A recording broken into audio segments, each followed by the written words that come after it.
is a clinical geneticist in Charleston, and he's affiliated with multiple hospitals in the area. Even MUSC? Okay.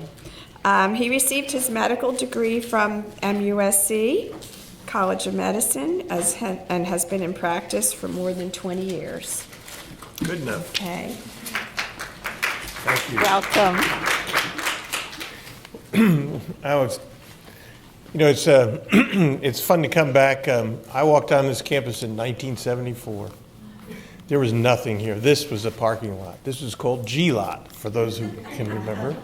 And I was telling somebody that the Colbert Center was the library, and underneath of it, where the picnic tables were a fountain, water fountain. And one of the great traditions was that when you passed part one of the national boards, the class, whoever passed would go swimming in those fountains. And of course, they've now cemented them, and that tradition is long gone.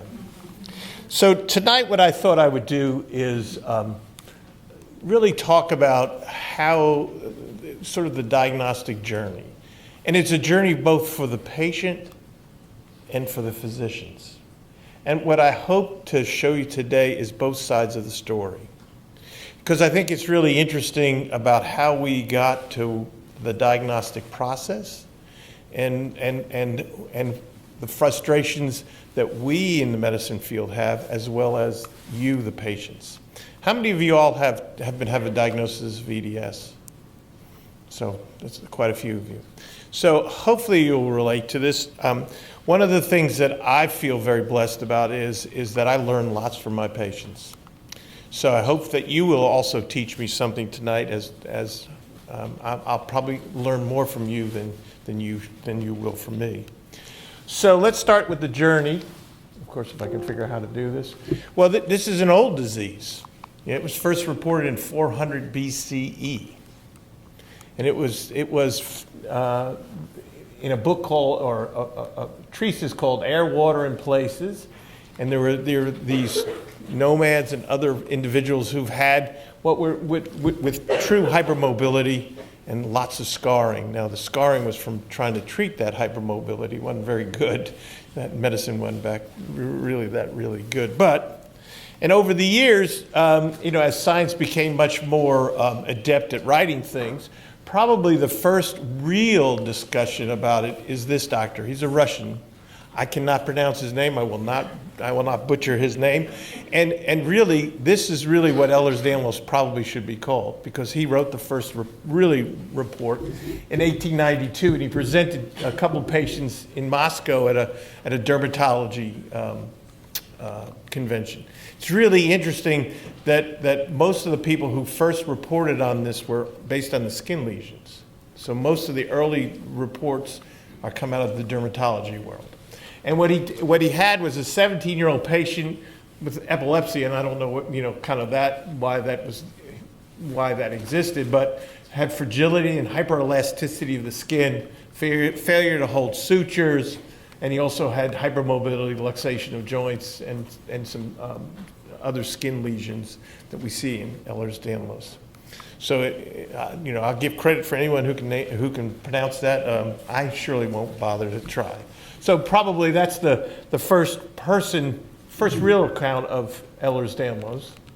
But we all know that it's called Ehlers-Danlos, and it's Edvard Ehlers, and he was a Danish dermatologist. And in 1899, he published a paper about a patient who had lax joints, hyperextendable skin, a tendency to bruise, and had delayed walking and subluxation of the knees, much like some of your story that you told us.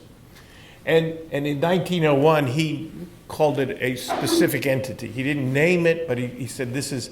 He found some other patients, and he said this is real. This is something that's a condition.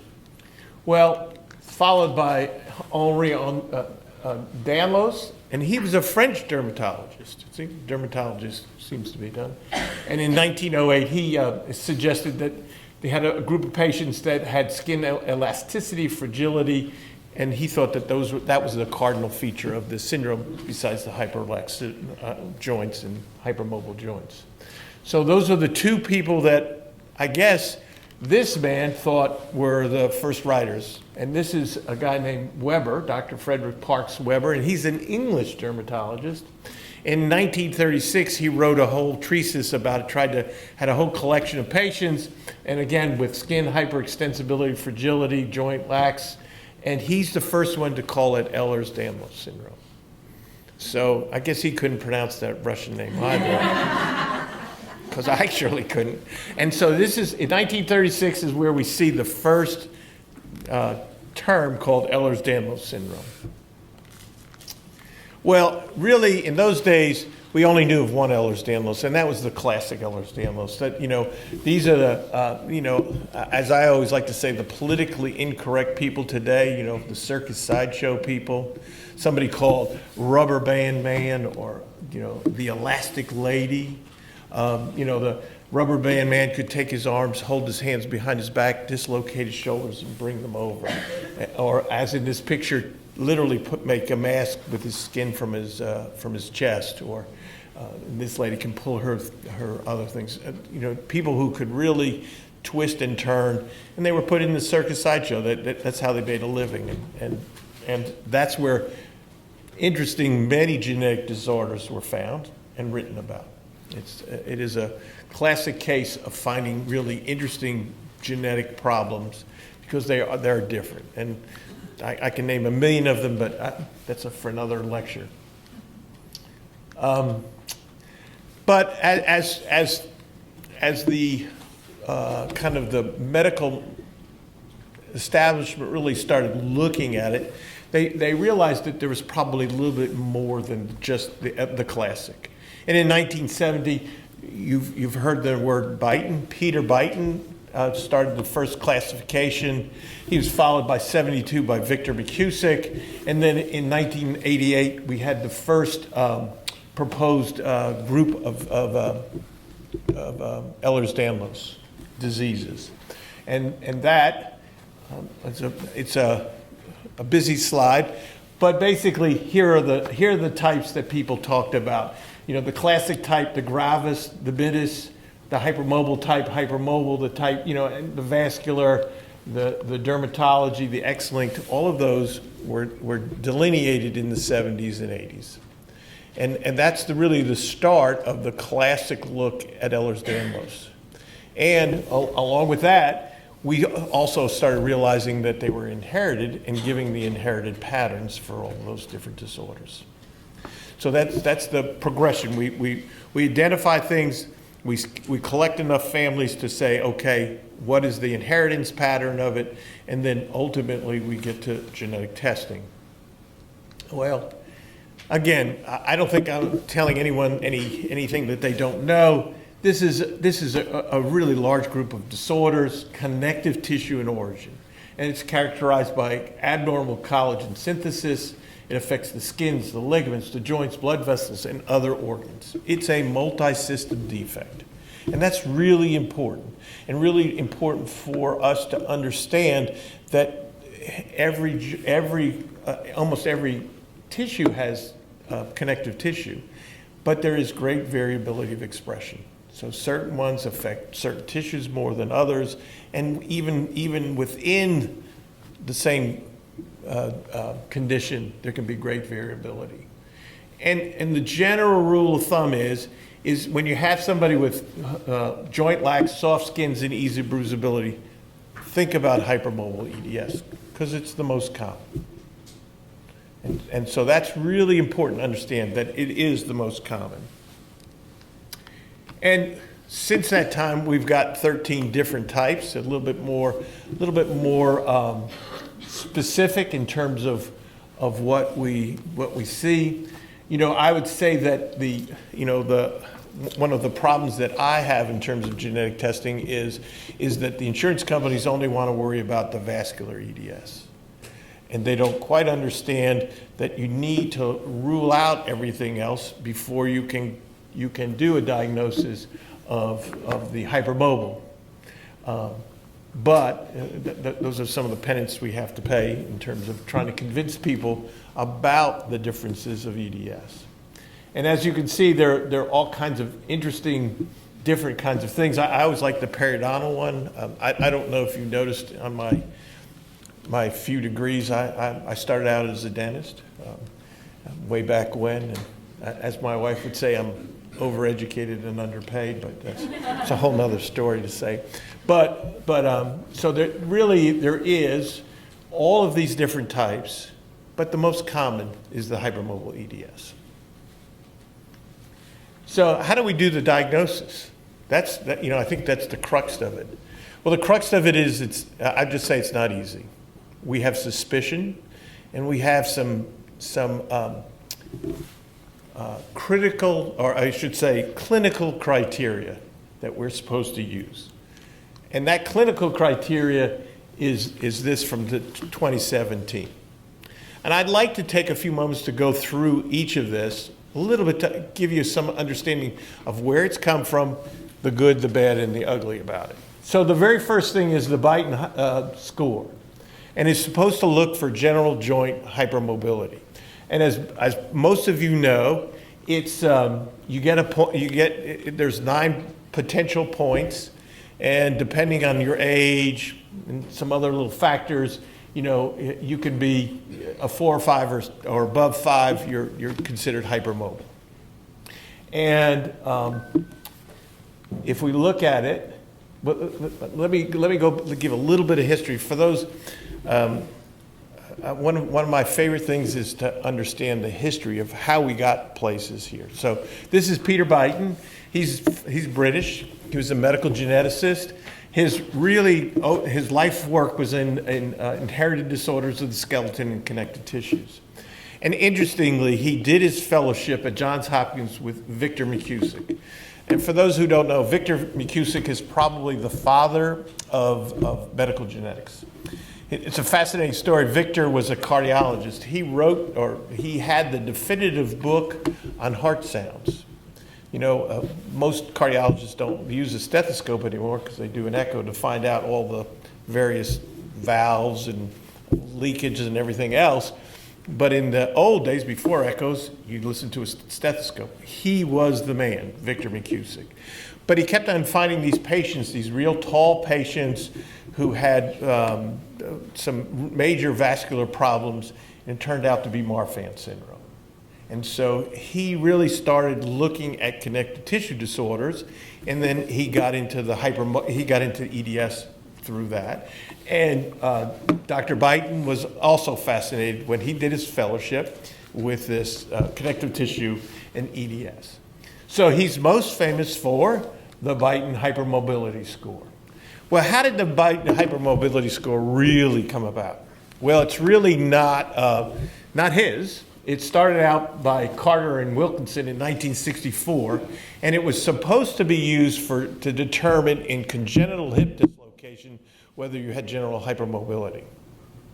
So it had nothing to do with EDS, and he was, and he had a score that said if you got 3 or more from the 5 criteria and affecting both the upper and lower, then you could be construed as hypermobile. And they used the classic apposition of the thumb to the forehand, dorsiflexion of the ankle, hyperextension of the elbow, knees, and all the metacarpal phalange joints. All of them, not just one, but all of them. And if you got a 3 or above, you were, quote, hypermobile. Well, Dr. Beighton modified that in 1973, but he did it for a black population. He was at the time in South Africa, and he was interested in general hypermobility with congenital hip dislocation. And so he decided that maybe you didn't have to do all the joints. He'd just replace it with the 5th finger. And instead of having dorsal flexion of the ankle, he would just do forward flexion of the trunk, i.e. your knees, and made a score of 9. There's no data to say whether this is good, bad, or indifferent. He literally just changed something that had absolutely no data to it.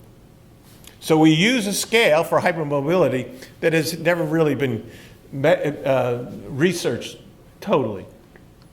And so here's some pictures, and I'm sure you're all fairly familiar with this.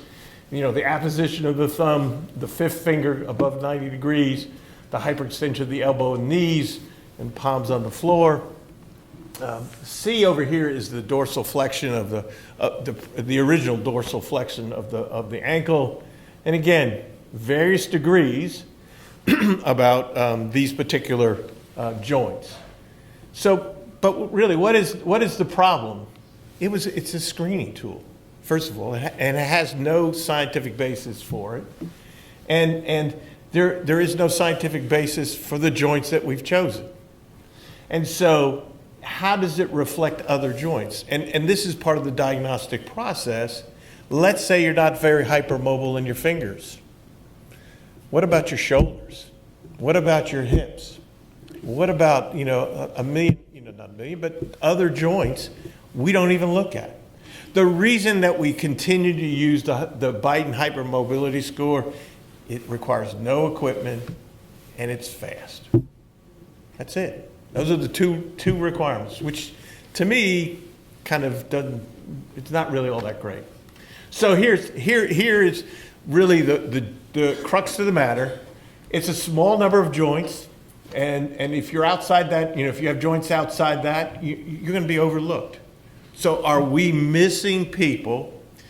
Right off the very first number one on our scale was, are you hypermobile?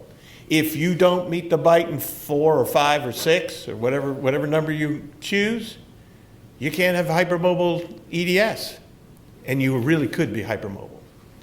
Then it's an all or none test. It doesn't talk about the degree of. Some people are so hypermobile. I saw a woman today.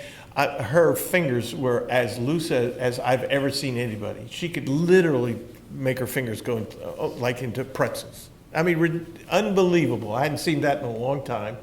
And it just doesn't really give us any idea about how severe you are. Does that make a difference if you're really severe in 3 joints as opposed to 5 joints? No other doubt. And as we'll see, there are probably other scores that we might think about using instead of the Biden hypermobility score. This is a fascinating paper. It was in 2021, and it really looked at the hypermobility and the use of the Biden score. And I've just kind of looked at the conclusion. As I've already said, it's not the gold standard for testing for hypermobility. It's probably pretty poor. It doesn't correlate with hypermobility of the shoulders, laxity of the joints of the lower limb. We haven't even talked about spinal. And their conclusion was you're better off listening to the physician's judgment as to whether somebody's hypermobile or not than using the Biden score. So the 2017 I already have problems with in terms of how do we make that diagnosis if we don't think the Biden score is all that great. So here's the Biden score. So number 2, we're going to talk about those features. Number 2, unusually soft and velvety skin. How does one know what unusually soft? Do you use a lot of those, skin softeners? Do you wash your hands? I find it to be, it's so subjective. Mild skin hyperextensibility. What does mild really mean? Now, I can tell you what extremes are. I showed you a picture of that guy who can literally take his, skin from his chest and put it up, but mild, okay? Well, unexplained stria or stretch marks, pisogenic papules of the heels. Those are little bumps on your heels. I bet if I looked at this, if I asked everyone to take off their shoes today, those with EDS would have them, those without them would have them. It's fairly common finding. Multiple abdominal hernias, atrophic scarring. Now, I think that this is probably a true one. I like this one. Pelvic floor, rectal and or uterine prolapse in children, men or women who've not had babies. I find that, really, I think it's a very positive sign, but I don't see it very often in my patients. Dental crowding and high arch palate. I will tell you as a dentist, virtually no one knows what a high arch palate is. And today, what everybody who goes to the orthodontist and has their teeth straightened out, how do you know? How do you know? You just don't know. And then you go to arachnodactyly. Well, lots of people have arachnodactyly. The arm to height span, this is an interesting one. Supposedly your arm span is supposed to equal to your height. And in the world of Marfan syndrome, there is really a marked discrepancy. Does it translate into EDS world? There's no data. It's all subjective. And then mitral valve prolapse, there's a wonderful article that's come out recently that says maybe mitral valve prolapse is not indicative of EDS. Because it's so hard, it's really it's found fairly often and fairly nonspecific, and it depends on how good you are in terms of your echoes. And the last one is aortic dilatation. There was a wonderful study recently that looked at a large group of EDS patients, and the only patients that had dilatation were the vascular ones. So is hypermobile EDS, is that really going to be a sign? So here we go. We're supposed to have at least 5 of them, and basically I see 2 or 3 that maybe I could live with. So now I got problems with the biting. I've got problems with A, feature A. Now let's go to feature B, a family history. Well, in the world of genetics, as an autosomal dominant, you can get it 3 ways. 2 we talk about, 1 we never talk about. The first way is you can inherit. It's a dominant. So either your mother or your father has it, and there's a 50-50 chance of getting it. Now, one of the problems is, how do I diagnose your mother or father when they live in Pennsylvania? I have to take your word for it, but it specifically says they have to meet the criteria. Don't know how to do that. Second way that you can get it, you can be the new mutation. You could be the start of the line. So that doesn't take that into consideration at all. The third one, and I joke about this, but it's been a little secret in the genetics world that's kind of come out with 23andMe or Ancestry.com, your father's not your father. About 5% of the time we find that. So I have A, I'm having difficulty with. B, I'm really having a great difficulty. And C, I think is reasonably okay in terms of musculoskeletal pain, chronic pain, recurrent dislocations, dislocations in the same joint. I think that these are really reasonable ones to do. But how do you do? It's kind of like a menu. You have to have in criteria. You have to have either you have to meet A, B, or C. You have to meet 2 out of the 3, and I already have problems with all 3 of them. 2 out of the 3. So how do I make that diagnosis? So from a medical standpoint, think about us trying to diagnose you. We don't have a good criteria. And as our presenter before me points out, there are all kinds of symptoms. I mean, this is a chart that says these are the kinds of things that people get. And not everybody can get it. And you remember that you share only 50% of your genes in common with your parents or your children. If your children inherit your EDS, their other genes interact with those. And so we have great variability of expression. So they may have symptoms worse than you or better than you or different symptoms. It's really difficult to understand. One really needs to look at all of these symptoms. And that is part of the problem because EDS patients show up to various doctors. Depends on their education, their knowledge base, all of this. So here's just a partial list of physicians who may get to be the first people to see an EDS. And half of them, that's being generous. 75% of them never had a single course or single word about EDS in their entire medical school class. Another 15% probably remember it as one of those lists of rare diseases that you'll never see, and maybe 10% have had some experience from a patient. And and when a doctor says, in my experience, it means he's got one. So so it is so difficult. So here you are with all of these signs and symptoms, trying to get to someone who doesn't really understand what's going on. So you can see where the clash is, and why patients are frustrated, and equally is why physicians get frustrated. So I just want to go a little bit through this, just to kind of remind you of some of the signs and symptoms. In the world of orthopedics, obviously it's real easy about subluxations and dislocations. They're very common, and all the sites can be involved. That's what's so maddening. You might go see somebody about your shoulder, but then your hips start going crazy, and now you go back to the same doctor, and he goes, "Oh, are you really having this problem? What is really going on here? Are you seeking, medical care for no reason?" Sprains. You talked about sprains. The snapping hip. One of the major ones that people never talk about is the TMJ, the temporomandibular joint. It is probably one of the more common joints that is affected by EDS. And that's partly because you use it all the time. You move your mouth, we talk too much, we eat all the time.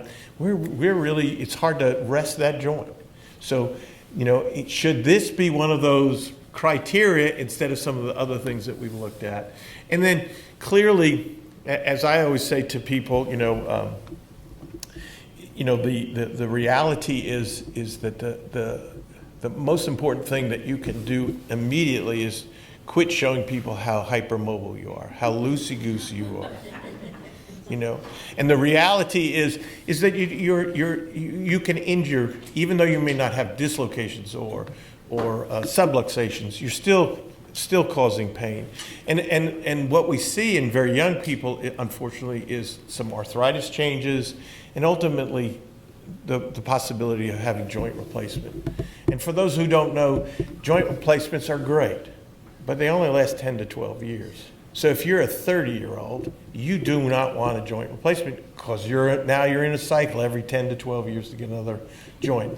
And each joint replacement gets more and more difficult to do. So as I always like to say to my patients, an ounce of prevention is worth a pound of cure. So if we can keep you well, and I point to my physical therapy colleagues to say they're going to teach you how to move, how to do the right movements, as opposed to overextending yourself. And my other joke is it's you have to know your own body. You need to know what hurts, what you can do, and what you can't do. And it's the old joke about the guy that comes into the doctor and says, "Doc, every time I do this, it hurts." And the doctor says, "Well, then don't do that."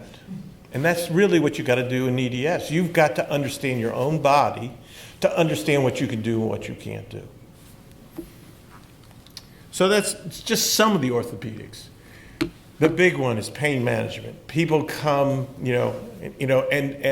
it's that chronic pain. It can be associated with dislocations. It can be long-term. It can have both physical and psychological problems. And typically the severity is worse than expected based on the physical examination.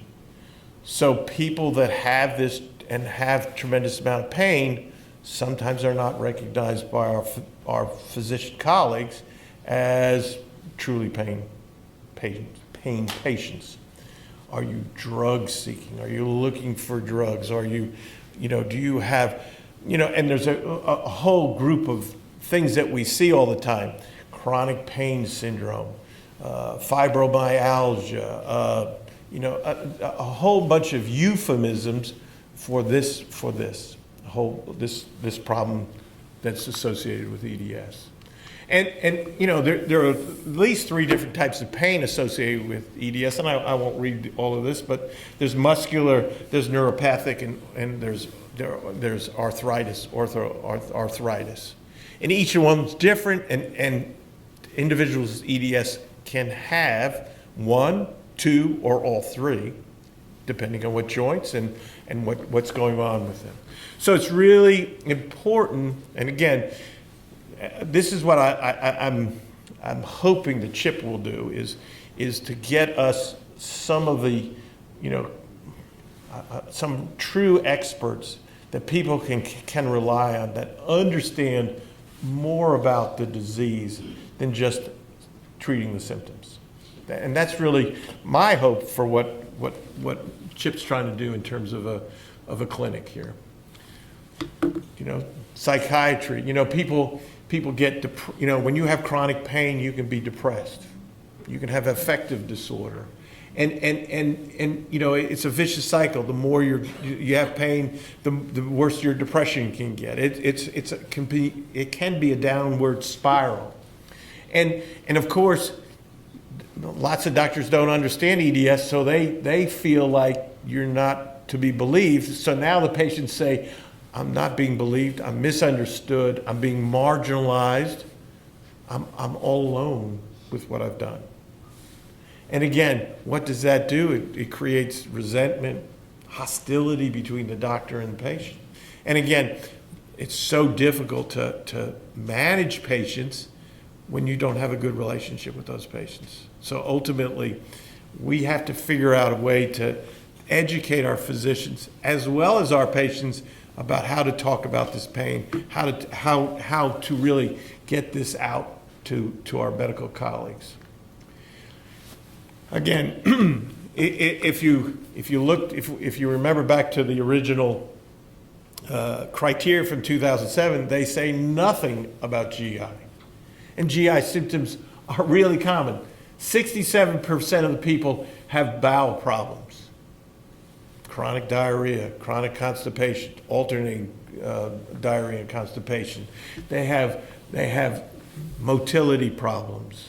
They have, I mean, all kinds of issues, but it's not on the score.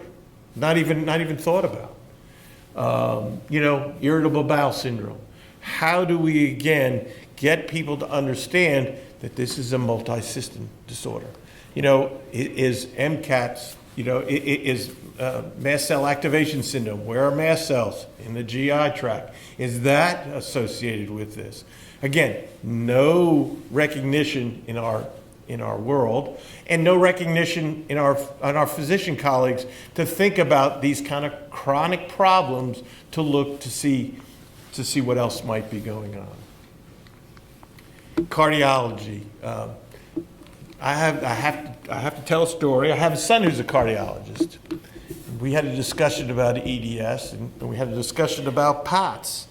And my son he's a very well-educated young man, a whole lot smarter than I ever will be. But he was sort of downplaying POTS.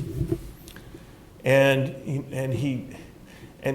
I had to educate him about, you know, kind of what, you know, the pathophysiology of it and the reality of a connective tissue disorder with POTS, you know. Because, you know, people can faint all the time. There's a very, I'm old, so I remember when the Queen used to view her troops. And they would stand hours on line in those beautiful red coats in a straight line, and she'd walk down. And every once in a while, you'd see somebody lying down.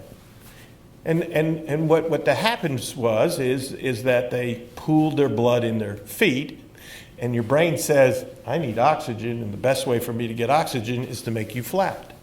Well, you know, that's sort of what happens in POTS. You know, the connective tissue disorder makes it easier, or makes it more likely that you're going to have pooling. The physiologic effect of not getting enough brain, the very first thing that happens is your heart says, I need to get more blood circulating, so I'm going to speed up. And that's where the tachycardia comes in. But, you know, again, my son, and so he's asked me to come and talk to his group about POTS and EDS. You know, Raynaud's, how many people have Raynaud's where their hands turn white and cold? You know, again, is that a vascular thing? Mitral valve prolapse, one of those characteristics on column A, there's a whole lot of reports that say it's really not necessarily real in EDS patients, and it's just not. Again, the science behind it it has never really been proven, yet it's on that list. Neurology, neurosurgery, you know, we've talked about cranial cervical instability. We've talked about Chiari malformation, which is kind of the genesis of this group, you know, results in poor balance. You know, this autonomic malfunctions, you know, how many here don't have some temperature instability, don't like the hot or the cold? You know, how many, I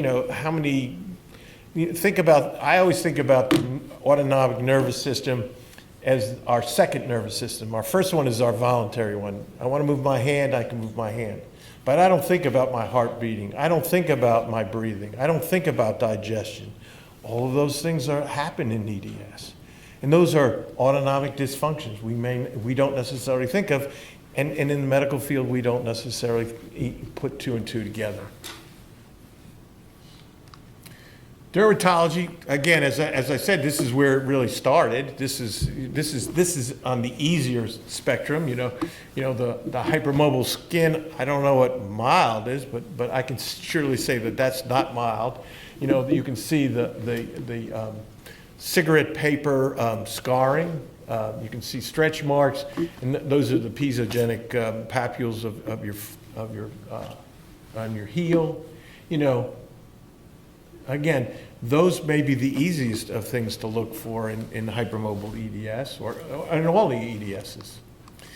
Someone talked about GYN. You know, we can have pelvic prolapse. We can have dysmenorrhea. We have lots of women have PCOS. We have dyspareunia. You know, we have increased joint laxity. Remember, women, there is a hormone called relaxin.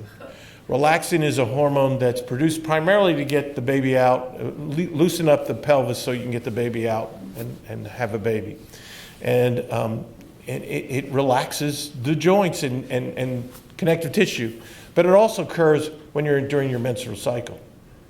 So many women experience increased hypermobility during their menses. And again, it's something to note, to be prepared for. I always tell women, especially young women, I said there are truisms, two truisms about women. One is all women will go through menopause. And a large percentage of the women will have osteoporosis during menopause. They'll lose bone. That's just a natural occurrence. The second truism is people with EDS are klutzy and fall. The two of them are deadly. Deadly combination, especially in the elderly. So I always remind women that they need to get their bone density during menopause and to be much more aggressive in treatment than other individuals. Last but not least, medical genetics, this is an autosomal dominant, but it has great variability of expression. You know, you have the gene, but you have, as a human being, you have between 20 and 30,000 other genes, and they can interact with that abnormal gene to make you different than anybody else. And that's what really makes it significantly difficult to diagnose. There's another expression, another phenomenon in genetics, and that's called penetrance. That is, you have the gene, but you don't express it. Now, there doesn't seem to be I've not seen very much penetrance problems in EDS, but, you know, I'm like the doctor who said, in my experience, I've not seen enough to really know that. So, you know, it's something that I look for. And when you see penetrance, it's that concept that it skips a generation. You still have the gene, but you just don't express it. So your grandmother was hypermobile, you're not hypermobile, but your kids are hypermobile. And again, you have the gene, but you just don't express it. And then last but not least, the importance of genetic testing. And as we've seen, there are now, for most of the EDSs, known genetic mutations, and we can test for them. But the big one, the one that's probably the most prevalent, is the hypermobile EDS. And so we're hoping that someone in this room will give us the answer to the million-dollar question: is there or will there be a genetic test for hypermobile? Because that will help us. Because I honestly believe here that with the criteria that we have, we underdiagnose lots of people, and occasionally we overdiagnose. And a test will help us kind of limit those people on the edges. I think it'll help us, especially with the underdiagnosis. I think it's, for me, the most dissatisfying diagnosis I can give somebody is your EDS spectrum. I think you have something. You might not have the one from column A and one from column B and one from column C. You might not have that, or you might not have, be as hypermobile to, have a 5 or whatever age you are. But you've got your hips bad, you've got your shoulders bad, you have a Chiari malformation, you have cranio cervical instability, but you don't meet those criteria. Can't call you EDS, but you've got it. I mean, and so, and it is very frustrating, I know, for the patients that say, I've come here to be told I have hypermobile EDS, and now you tell me this EDS spectrum? It's a difficult diagnosis for us as well as for you. So I think the future is to get some testing done. And I tell my patients very optimistically we'll have something that we will be able to add that to our armamentarium to help with the diagnosis. So this is my final slide. I believe this, this is what happens in doctors. With all the trees in the way, I can't find the damn forest. And I really believe that we, and I speak for all of you in this room, have an obligation to educate your doctors, as well as I have an obligation to educate my doctors about what EDS is. And hopefully together we can get, better diagnostic and better services for all of you all. And with that, I guess it's my time to take questions.